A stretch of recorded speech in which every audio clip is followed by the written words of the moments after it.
Lần đầu tiên gặp nhau và nhìn nhau hơi bị đau, lại nhìn đôi mắt một câu làm nhịp tim hơi bị đau. Từ lâu không gặp ai mà gặp được anh đẹp dai, biết ngay mà.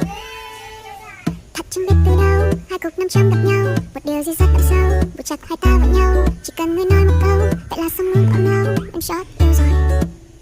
Sao anh cứ đi loanh quanh, sao anh cứ văng vắng trong đầu em bài thế, như em cho qua lối về, cho em nắm tay anh đi coi lạc đường anh nhé. This way, lối đi vào tim em đây. This way, lối đi vào tim em đây. Trời xinh vót, trời xinh cỏ, em là cà rốt, anh là con thỏ, vài hương màu xanh, hoa hồng màu đỏ, ai xem nào như thế. Cho em hỏi nhỏ này, anh có bị cận thì không vậy? Em đã bật đèn xanh rồi đấy, sao anh cứ đạp phanh mãi vậy?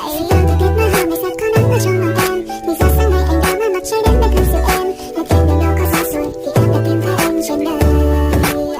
Team Online, maraming salamat. Alam mo, sabi ko kanina, pagkatapos ito lahat, ipakilala mo ako kay Shubi because I wanna be her friend. Shubi, let's be friends. Atik lang, see you next as of Saiga. My God, congrats everyone, congrats. And maraming salamat po sa lahat ng kapuso at kapamilya natin na bumoto. You gave your all. And congrats everyone. Ang tunay na laban ay nandito sa labas. Pero patuloy niyo pa rin ipaglaban ang mga paborito ninyong cause. So once again, Team Online, maraming salamat sa pagsama niyo sa amin. Yes, next ulit for more